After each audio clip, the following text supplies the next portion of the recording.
स्वागत है आप सभी लोगों का सुजल साइंस अकेडमी में। और आज का जो हमारा टॉपिक है ये पढ़ाई से रिलेटेड है, यानी कि यूपी बोर्ड और सीबीएसई बोर्ड के एग्जाम में आप कैसे अच्छे नंबर ला सकते हैं। तो हमारे द्वारा बताई गई अगर टिप्स को आप ध्यान में रखेंगे तो आप एक बेहतरीन रिजल्ट ला सकते हैं, यहाँ तक कि टॉप भी कर सकते हैं। तो एक कहावत है ना कि अभ्यास में जितना अधिक पसीना बहाओगे युद्ध में उतना ही कम खून बहेगा। यानी जितने ज़्यादा आप प्रैक्टिस करोगे, जितने ज़्यादा आप अभ्यास करोगे, यानी जितने ज़्यादा आप पसीना बहाओगे, हार्ड वर्क करोगे, आपका एग्जाम में उतने ही बेहतरीन रिजल्ट आएगा। और आज की इस प्रतियोगिता वाले युग में पढ़ाई किसी लड़ाई से कम नहीं है। यानी कि अगर आपको अच्छा रिजल्ट लाना है तो एक योजनाबद्ध तरीके से आपको मेहनत करना पड़ेगा, टाइम टेबल को, एक विशेष टाइम टेबल को फॉलो करना पड़ेगा। नियमित अध्ययन करें, यानी अगर वास्तव में आपको सफल होना है तो आपको नियमित अध्ययन करना पड़ेगा। यानी नियमित अध्ययन करिए, रेगुलरिटी होना चाहिए, चाहे थोड़ा ही पढ़िए डेली, लेकिन डेली पढ़िए आप। और हर विषय को बराबर समय दीजिए, हर विषय पे आपको वर्क करना है, तभी आप टॉप कर सकते हैं। नियमित अध्ययन करने से आपको फ़ायदा क्या है? तो नियमित अध्ययन अगर आप कर रहे हैं तो आप एक अच्छा नंबर ला सकते हैं और दबाव भी आपके ऊपर कम रहेगा। यानी कि बोर्ड एग्जाम में, एग्जाम हॉल में आपके ऊपर दबाव भी कम रहेगा। नियमित अध्ययन करने से फ़ायदा ये रहता है कि आपको एक बेहतर अंक ला पाएंगे, एक अच्छा अंक ला पाएंगे। एकाग्रता बनाए रखें, यानी कि कुछ लोग हैं ना कि किताब तो पढ़ रहे होते हैं लेकिन ध्यान कहीं और रहता है। तो आपको कंसंट्रेट बना के रखना है एकदम, मतलब पढ़ रहे हो तो आप उस समय, आप जब पढ़ रहे होते हैं तो आपका पूरा ध्यान बुक पे होना चाहिए, ना कि और कहीं पर। एकदम समझ लो, जब भी आप पढ़िए तो पूरी दुनिया का जो भी टेंशन है, जो भी सोचना वोचना, सब एक तरफ रखिए। पूरी दुनिया को एक तरफ रखिए और किताब को एक तरफ। आप पूर्ण रूप से उसमें एकदम डूब जाइए, यानी कि कंसंट्रेट बना के आपको पढ़ना है। कंसंट्रेट बना के पढ़ेंगे तो वो चीज़ें आपके दिमाग में जल्दी से याद होंगी और भूलेगा नहीं। जितने ज़्यादा आप बारीकी से पढ़ेंगे, जितना कंसंट्रेट होकर पढ़ेंगे, उतने अच्छे से वो चीज़ याद रहेगी। और तीसरा टिप्स है कि आपको टाइम टेबल बनाना है, दैनिक टाइम टेबल बनाना है। इससे लाभ क्या है? तो इससे लाभ ये है कि आप, क्योंकि टाइम टेबल बना रहेगा, हाँ हमें आधा घंटा ये पढ़ना, आधा घंटा ये पढ़ना, 1 घंटा ये पढ़ना है, अपनी कैपेसिटी के हिसाब से आपको टाइम टेबल बनाना है। टाइम टेबल बनाने से आप सभी विषयों को बराबर समय दे पाएंगे। टाइम टेबल नहीं बना रहेगा तो कभी आप मैथ पढ़ेंगे, कभी इंग्लिश पढ़ेंगे, कभी विज्ञान पढ़ेंगे, तो ये क्या होगा? एक रेगुलरिटी नहीं रहेगी। टाइम टेबल बनाने से फ़ायदा ये रहता है कि सभी विषयों को बराबर समय देते हैं। लेकिन हाँ, टाइम टेबल बना लेना ही बड़ी बात नहीं होती, उसको फॉलो भी करना है, डेली फॉलो करना है। 3 महीना आप अच्छे से जम के मेहनत कर दीजिए, अपने आप को जी जान लगा दीजिए, देखिए उसके बाद पूरी लाइफ आपकी क्या हो जाएगी? सुधर जाएगी। आप टॉप कर जाओगे, मीडिया आपके घर आएगी, आपका नाम होगा, आपके रिलेशन में नाम होगा, स्कूल में नाम होगा, सब लोग आपको लाइक करेंगे। तो आपको एक जो है दैनिक टाइम टेबल बना के रखना है ताकि हर एक विषय को कवर किया जा सके। और चौथा टिप्स ये है कि आप किसी पढ़ाई को छोटे छोटे भागों में बांट लीजिए। यानी कहने का मतलब है, जैसे कोई बड़ा काम है, अगर उसको करना है तो छोटे भाग में उसको बांट लीजिए, छोटे छोटे भागों में, तो वो काम बहुत आसान लगने लगेगा। अब बड़ा सा काम है, अगर एक ही बार में करोगे तो बोरिंग महसूस होगा। यानी कोई बड़ा काम है उसको छोटे छोटे भागों में तोड़ लीजिए। वैसे पढ़ाई में भी है, यानी कि आपको क्या करना है कि छोटे भागों में से धीरे धीरे थोड़ा थोड़ा करके पढ़ना है, कैपेसिटी के हिसाब से। जितना आप पढ़ सकते हैं उतना ही पढ़िए। कहने का मतलब है कि कोई बड़ा चैप्टर है, इसको 2-3 भागों में तोड़ लीजिए। जैसे 10 क्वेश्चन है, 20 क्वेश्चन, या कोई बड़ा चैप्टर है तो उसको आधे आधे भागों में कर लीजिए। आधा भाग याद करिए, आधा बाद में याद करिए। नहीं, बड़ा सा चैप्टर है तो बोरिंग महसूस होगा, 2-4 क्वेश्चन रटे, उसके बाद कहेंगे तो बहुत बड़ा चैप्टर है, इसको बढ़िया से याद नहीं कर पाएंगे, तो उसको 2 भागों में तोड़ लीजिए। आप मान लीजिए एक तरफ ये, हाँ जैसे आम्ल क्षार लवण है तो ये बड़ा चैप्टर है, तो इसको 2 भागों में तोड़िए। एक भाग में इसके रासायनिक समीकरण को, आम्ल क्षार के गुण, एक में हो गया आपका और भी जो चैप्टर है उसको बांट लीजिए अच्छे से। तो बांट लेंगे उससे आसानी हो जाएगी बहुत अच्छे से। तो इस तरह से आप जो है छोटे छोटे भागों में पढ़ाई को बांट। और हाँ, इसके अलावा आपको खेल कूद में भी ध्यान रखना है कि इसके थोड़ा खेल कूद में भी ध्यान रखेंगे तो खेल कूद पे भी समय देना है। खेल कूद पे समय देने से क्या, इसमें आपका मनोरंजन होगा और दिमाग भी फ्रेश हो जाएगा। अपना लक्ष्य निर्धारित करें, यानी अपना लक्ष्य निर्धारित करें। लक्ष्य विहीन किया गया पढ़ाई या किया गया काम में कभी भी सफलता नहीं मिलती है। लक्ष्य विहीन पढ़ाई करने से कोई मतलब नहीं। आपका एक लक्ष्य होना चाहिए, जैसे हमें 80% लाना है तो उसके अकॉर्डिंग आप मेहनत करिए। अगर आपको टॉप करना है तो फिर और ज़्यादा मेहनत करना पड़ेगा, क्योंकि जितने बड़ा आप सपना देखेंगे उतने ज़्यादा आपको वर्क भी करना पड़ेगा, उतने ज़्यादा मेहनत करना पड़ेगा।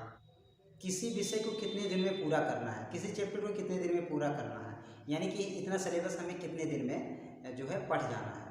यानी कि वो एक आप लक्ष्य निर्धारित करिए। हाँ, हमें ये 4 लेसन है, केमिस्ट्री है, फिजिक्स है, मैथ है, ये चैप्टर इतने दिन में ख़त्म कर देना है, क्योंकि 3 महीने के अंदर ही आपको रणनीति बनाना है। 3 महीने के अंदर हर एक चैप्टर को, हर एक विषय को निर्धारित समय में पूरा करना है, यानी कि आपका लक्ष्य निर्धारित होना चाहिए, तभी आप जो है सभी चैप्टरों को कवर कर पाएंगे। जैसे आप मैथ है तो मैथ डिसाइड कर लिए, हाँ इतने चैप्टर को हमें इतने दिन में पढ़ लेना है। तो जब तक आपका लक्ष्य निर्धारित नहीं रहेगा तब तक आप अच्छे नंबर नहीं ला सकते। और साथ साथ आपको रिवीजन पे भी जो है समय देना है। रिवीजन के लिए आप कितना समय निकाल रहे हैं? रिवीजन ही डिवीजन बनाता है, तो आपको ज़्यादा से ज़्यादा रिवीजन भी करना है। तो रिवीजन अगर आप करते रहेंगे तो समझ लीजिए आपको, यानी आपका लक्ष्य निर्धारित है ना, डेली तो लोग पढ़ते हैं लेकिन रिवीजन के लिए समय ही नहीं निकालते हैं। रिवीजन आपको करना है। हाँ, हमने आज स्कूल में ये पढ़ा या हमने ये पढ़ा, क्या हमें याद है? तो जब आप सोने जाइए, बेड पे जाइए, तो आप ये चिंतन मनन करिए, हाँ ये इस तरह से पढ़ाया गया था, या ये फार्मूला ये होता है, या हमें कितने क्वेश्चन याद हैं। तो रिवीजन के लिए भी आपको समय देना है। बगैर रिवीजन के जो है आप सफल नहीं हो सकते हैं, अच्छे नंबर नहीं ला सकते हैं। तो रिवीजन के लिए जरूर वक्त दें। अध्ययन करने के लिए उपयुक्त समय को जाने, यानी पढ़ाई का सही समय आप जानें। पढ़ाई का सही समय क्या होता है, यानी कि हम सुबह पढ़ें, शाम को पढ़ें कि रात में?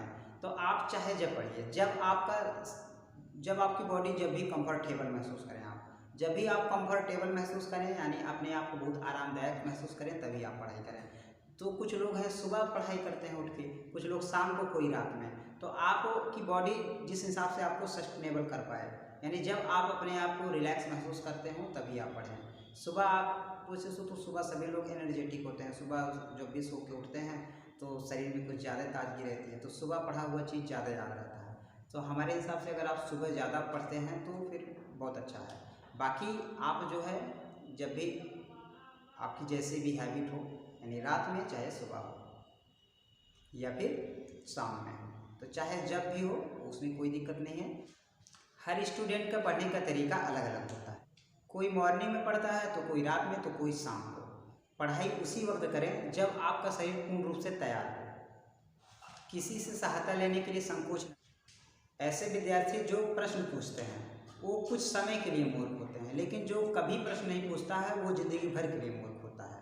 इसलिए प्रश्न पूछने से आप संकोच ना करें, चाहे टीचर हो, चाहे मित्र हो या फ्रेंड हो। या ना सोचो कि हमारी इंसल्टिंग हो जाएगी। अगर आपको कुछ नहीं आ रहा है या कोई संकोच है, यानी कोई डाउट है, तो आप उसको टीचर से, अपने फ्रेंड से, अपने घर में मम्मी पापा से या किसी से भी सहायता लेने में बिल्कुल संकोच ना करें। कुछ लोग हैं ना क्वेश्चन बिल्कुल नहीं पूछते हैं, डर है या फिर वो पूछ ही नहीं पाएंगे। तो अगर आप उस समय नहीं पूछते हैं तो आपसे ज़्यादा बड़ा मूर्ख कोई नहीं होना चाहिए। आप जब तक डिस्कस नहीं करोगे तब तक आपका कॉन्फिडेंस नहीं बढ़ेगा। तो प्रश्न आपको ज़रूर पूछना है अपने टीचर से, चाहे आप कितने वीक हों, कोई दिक्कत नहीं। आपको नहीं आ रहा आप पूछिए, टीचर ज़रूर आपको बताएगा। पढ़ाई के बीच में आपको ब्रेक भी लेना है। ऐसा है कभी कभी बोरिंग महसूस करने लगता है, ऐसा नहीं है लगातार आपको 3 से 4 घंटे पढ़ते रहना है। आपको पढ़ाई को बांट के पढ़ना है। 1 से 1.5 घंटा पढ़िए, उसके बाद क्या करो, ब्रेक दीजिए। और उसके बाद अगर आप बोरिंग महसूस कर रहे हैं तो आप जैसे हो गया अपने मित्रों से फ़ोन पे बात कर सकते हैं, या आप टीवी देख सकते हैं, या थोड़ा म्यूजिक सुन सकते हैं। इससे क्या होगा कि आपका दिमाग फिर से फ्रेश हो जाएगा और एनर्जेटिक हो जाएंगे आप। आपका दिमाग जब फ्रेश हो जाएगा तो फिर मन लगेगा पढ़ने में। तो आपको 1 से 1.5 घंटे में बांट के पढ़ना है, ऐसे थोड़ा ब्रेक दे के। इससे क्या होगा कि आपके ऊपर प्रेशर कम पड़ेगा, यानी कि उबेंगे नहीं आप। तो अपने आप को स्वस्थ रखना है, यानी कि आप सुबह उठिए तो आप व्यायाम करिए, थोड़ा सुबह के लिए सैर पे जाइए, टहलिए थोड़ा सा। इससे आपको बॉडी क्या होगा, स्वस्थ रहेगा। और खान पान पे भी ध्यान देना है। पिज्ज़ा, बर्गर, डोसा या चाउमीन ये सब नहीं खाना। ये सब चीज़ें खाने से क्या होता है, आलसीपन आता है ज़्यादा से ज़्यादा। तो आपको ऐसी चीज़ें खाना है जो एनर्जेटिक रहे, यानी शरीर हमेशा फुर्त रहे। आपको एक ग्रुप बनाइए। ग्रुप बनाने से क्या होगा, एक जो अच्छे मित्र हैं उनको आप एक ग्रुप बना के रखिए, उसमें डिस्कस करिए। इससे क्या होगा, आपका डाउट क्लियर होगा। और जब डाउट क्लियर होगा तो ज़्यादा से ज़्यादा कन्फ्यूजन मिटेगा, और कन्फ्यूजन मिटेगा तो आपको जो है क्लियर होगा, कॉन्सेप्ट क्लियर होगा। तो इससे आपके बोलने की हैबिट भी अच्छी होगी और प्लस कन्फ्यूजन भी मिट जाएगा। तो आप एक अच्छा नंबर ला सकते हैं, यानी अच्छे से लिख सकते हैं उस चीज़ों को। और जब भी कोई चीज़ आप किसी से डिस्कस कर लेते हैं ना तो भूलता ही नहीं है, तो भूलेगा भी नहीं। तो आसानी से आप जो है और अच्छे से याद कर सकते हैं। तो डिस्कस करने से, यानी एक ग्रुप बनाइए आप अपने फ्रेंड में जो अच्छे हैं, यानी एक सर्कल होना चाहिए ग्रुप फ्रेंड का, और उसमें आप डिस्कस करिए। कोई भी एक चैप्टर ले लीजिए, हाँ ये सूत्र क्या है, ये किस तरह से होगा, या ये क्रिया कैसी है, ठीक है। चाहे बायोलॉजी हो, चाहे केमिस्ट्री हो, चाहे मैथ हो, कोई भी चीज़ हो, तो आप उस पर डिस्कस करिए। डिस्कस करने से मान लीजिए आप नहीं बता पाए तो कोई दूसरा बताया, तो वो चीज़ आपको अच्छे से याद हो जाता है। तो एग्जाम हॉल में तो जो आप डिस्कस किए रहते हैं, एग्जाम हॉल में तुरंत आपको पता हो जाता है। तो ये सब जो है कुछ टिप्स थी, अगर आप इसको फॉलो करेंगे 101% आप एग्जाम में टॉप करेंगे, या और एक बेहतरीन रिजल्ट ला सकते हैं, 90+ कर सकते हैं आप। तो ये नवंबर, दिसंबर, जनवरी आपको बहुत अच्छे से मेहनत करना है। अगर आप अच्छे से मेहनत कर लिए तो फिर आप बहुत आगे जाएंगे। और अपने से बड़ों से सलाह भी लेना चाहिए। तो कहते हैं ना कि हारे हुए की सलाह जीते हुए का अनुभव, और खुद का दिमाग मनुष्य को कभी हारने नहीं देता है। तो आप दूसरों से सलाह भी लीजिए, जैसे कोई हाई स्कूल में टॉप किया है, या आपसे कोई बड़ा है, टीचर है, कोई भी सलाह लेंगे, आप कैसे में क्या पढ़ना है, कैसे आपने इतना मेहनत करके अच्छे नंबर लाए थे, ये सब चीज़ें। तो ये था आज का जो है पढ़ाई से रिलेटेड कुछ जानकारी। तो आई होप ये वीडियो आपको अच्छा लगा होगा। अगर अच्छा लगा हो तो चैनल को सब्सक्राइब करेंगे, वीडियो को लाइक करेंगे, दोस्तों में शेयर कर देंगे। और आपके लिए हम मैथ और साइंस की भी क्लासेज ला रहे हैं इसमें, जैसे स्पेशल हो गया, ट्रिग्नोमेट्री के लिए हो गया, ट्रायंगल के लिए हो गया, ये तो संबंधित क्षेत्रफल हो गया, ये सब तो टॉपिक हम आपको इस चैनल पर प्रोवाइड करेंगे। वहाँ से आप बिल्कुल देख सकते हैं। बहुत